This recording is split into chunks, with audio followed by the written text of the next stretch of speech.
திருச்செங்கோடு அரசினர் ஆண்கள் மேல்நிலைப்பள்ளி வளாகத்தில் நபார்டு திட்டத்தின் கீழ் ரூபாய் 42,72,000 மதிப்பில் கட்டப்பட்டுள்ள 2 கூடுதல் வகுப்பறை கட்டிடங்கள் திறப்பு விழா நடைபெற்றது. இதனை காணொளி காட்சிகள் மூலம் தமிழக முதல்வர் மு.க.ஸ்டாலின் திறந்து வைத்தார். திருச்செங்கோடு அரசினர் ஆண்கள் மேல்நிலைப் பள்ளியில் திறப்பு விழாவுக்கு பின் திருச்செங்கோடு நகர்மன்ற தலைவர் திருமதி நளினி சுரேஷ் பாபு குத்துவிளக்கு ஏற்றினார்.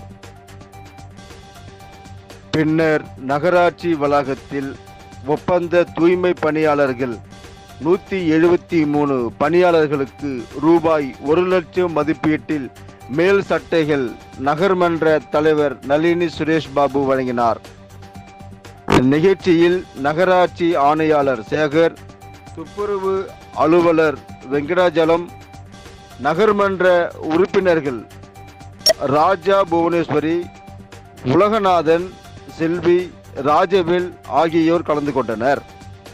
இதனைத் தொடர்ந்து பள்ளியின் தலைமை ஆசிரியர் சத்யாவதி, பள்ளி கல்விக்குழு உறுப்பினர், நகர்மன்ற உறுப்பினர் கலையரசி மற்றும் நகர்மன்ற உறுப்பினர்கள் செல்வி, ராஜவேல், புவனேஸ்வரி, மேகநாதன் மற்றும் ஆசிரியர்கள் பலர் கலந்து கொண்டனர்.